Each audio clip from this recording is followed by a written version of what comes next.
नमस्कार, मैं जितेंद्र चतुर्वेदी। अखिलेश यादव तो फेल हो गए और इससे अलग कहानी राहुल गांधी की भी नहीं है। वह इसलिए क्योंकि इनके हाथ में न पार्टी बची है और न सीट। बात उस राज्यसभा चुनाव की कर रहे हैं जिसे लोकसभा चुनाव से ठीक पहले एक सेमीफाइनल के तौर पर देखा जा रहा था। और उस सेमीफाइनल में यूपी के ये दोनों छोरे औंधे मुंह गिर पड़े हैं।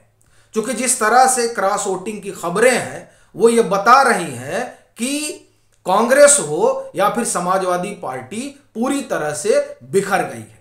बात अगर उत्तर प्रदेश की करें तो यहां अखिलेश यादव औंधे मुंह गिर पड़े हैं, उनका अपनी पार्टी पर जोर नहीं रहा।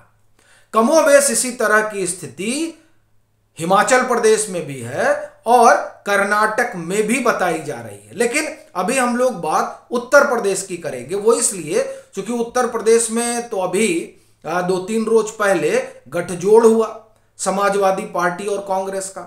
उसके बाद से कहा जाने लगा कि साहब अब आंधी चलेगी। किसकी? इंडी गठबंधन की।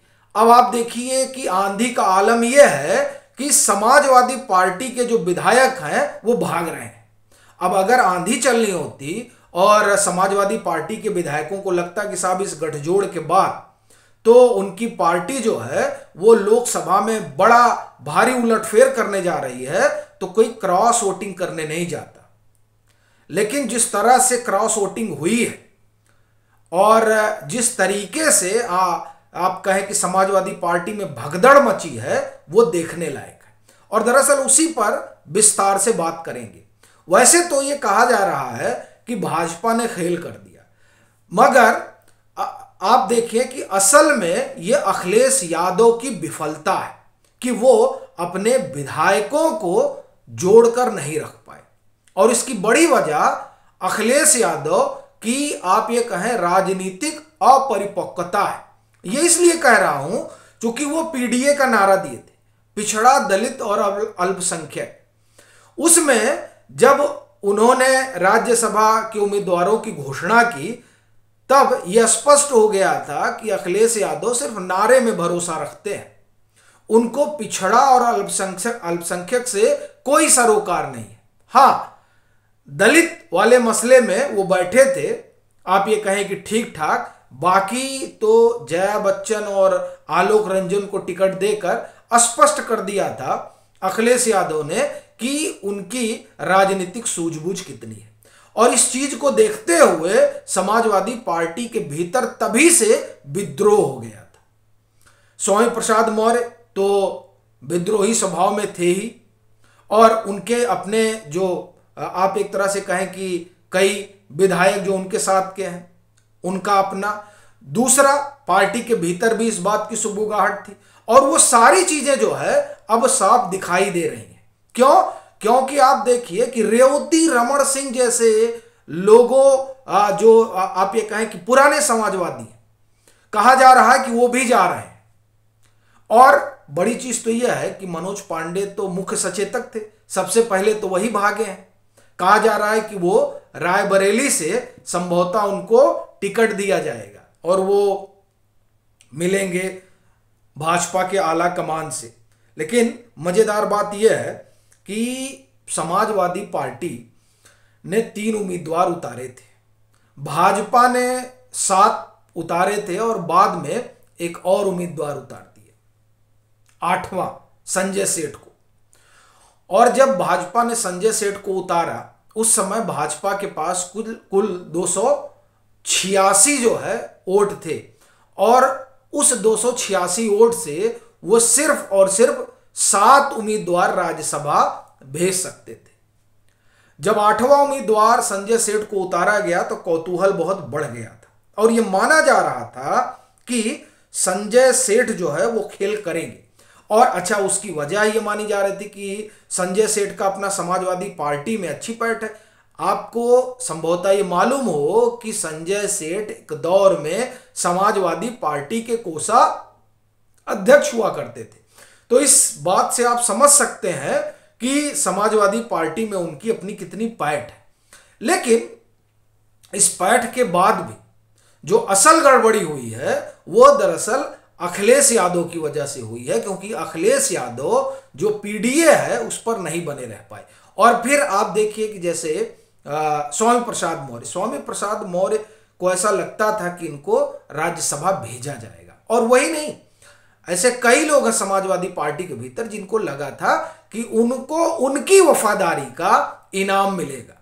लेकिन आप कहें कि जो जो लोग पार्टी के प्रति लॉयल हैं, जो लोग विचारधारा के प्रति लॉयल हैं, उनको उनका इनाम देने की बजाय अखिलेश यादव ने उनको इनाम देना मुनासिब समझा जो अखिलेश यादव के प्रति लॉयल है, ना कि समाजवादी धारा के प्रति। इसीलिए आप देखिए जब जया बच्चन को टिकट दिया गया तो समाजवादी पार्टी के भीतर काफी, आप एक तरह से कहें कि हलचल थी, और जो विद्रोही स्वर हैं वो सुनाई देने लगे थे उसी दरमियान से। और तभी ये माना जा रहा था कि यहां पर बड़ा उलटफेर होगा।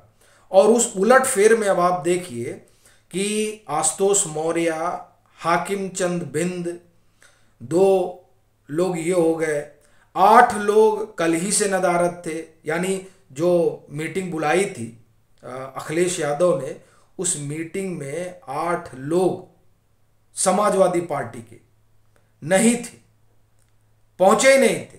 अब आप देखिए जिनकी अगुवाई कौन कर रहा था, जिनकी अगुवाई मनोज पांडे कर रहे थे। और जो 8 लोग नदारद थे मीटिंग से, उसमें मनोज पांडे, मुकेश वर्मा, महाराजी देवी, पूजा पाल, राकेश पांडे, विनोद चतुर्वेदी, राकेश प्रताप सिंह, अभय सिंह, ये वो लोग हैं जो बुलाई गई बैठक में मौजूद नहीं थे। और इस बात की पुष्टि राजेंद्र चौधरी ने की थी कि हाँ वो लोग नहीं थे। तो तभी यह स्पष्ट हो गया था कि क्या होने जा रहा है। तो इस तरह से अगर आप देखें तो समाजवादी पार्टी भी जो है वो दरक रही है, सपा टूटी। और कांग्रेस में आप देखिए हिमाचल प्रदेश में आपको बता दें कि क्या हुआ है। तकरीबन 10 से 11 विधायक बताया जा रहा है कि क्रॉस वोटिंग उन्होंने कर दी है। तो अब आप देखिए कि वहां क्या स्थिति है, वहां भी अब इनके हाथ से चीजें निकल गई हैं। हिमाचल प्रदेश में भाजपा ने किया खेल, कांग्रेस के 9 से 10 विधायकों के क्रॉस वोटिंग के आसार है। यानी अभिषेक मनु सिंघवी वहां से जो है उम्मीदवार उनको बनाया जाना था, लेकिन माफ करिएगा, उम्मीदवार हैं वो बनाने जाना था, वहां से उनको राज्यसभा भेजने की कांग्रेस की कवायद थी। लेकिन मामला गड़बड़ हो गया, और उस गड़बड़ होने की वजह भाजपा के उम्मीदवार हर्ष महाजन है। तो वहां भी खेल चल रहा है, और कर्नाटक में भी कुछ इसी तरह की संभावना है। लेकिन सबसे बड़ा खेल जो हुआ है वो समाजवादी पार्टी के साथ उत्तर प्रदेश में हुआ है। और ये जो खेल है वो ये बता रहा है कि ये जो दोनों लोग मिले उत्तर प्रदेश में, उस मेल मिलाप के बाद भी समाजवादी पार्टी के विधायकों को इस बात का भरोसा नहीं है कि समाजवादी पार्टी लोकसभा चुनाव में कुछ कर पाएगी। इसीलिए वो अब अपना राजनीतिक भविष्य तलाशने चले गए हैं, क्योंकि वो ये मान रहे हैं कि कांग्रेस के साथ जाकर समाजवादी पार्टी ने अपने पैर पर कुल्हाड़ी दे मारी। एक बात। दूसरी बात मैं बताऊं, उसके बाद में इस चर्चा को विराम दूंगा, कि कहा जा रहा है ना कि साहब पश्चिम में बड़ा रेला निकला था, बड़ी भीड़ आई थी। सवाल यह है कि पश्चिम में समाजवादी पार्टी कर क्या पाएगी कांग्रेस के साथ, क्योंकि पश्चिम का जो समीकरण है, उस समीकरण में एम तो है लेकिन वाई कहां है, यह बहुत बड़ा सवाल है। दरअसल ये कॉम्बिनेशन तब बनता एक चुनौतीपूर्ण जब इसमें बहन जी की भी भूमिका होती, यानी समाजवादी पार्टी और कांग्रेस इसमें बहन जी भी होती, या फिर बहन जी नहीं होती तो रालोद होता, यानी जैन चौधरी होते, तब कुछ हो पाता। तो वैसे भी ये जो गठजोड़ है इसके कोई मायने नहीं है। और जिस तरह से समाजवादी पार्टी में भगदड़ मची है वो दरअसल इस बात का सबसे बड़ा प्रमाण है। आपकी क्या राय है जरूर साझा करें। मतांतर से नहीं जुड़े हैं तो जुड़ें, वीडियो को लाइक करें और खूब शेयर करें।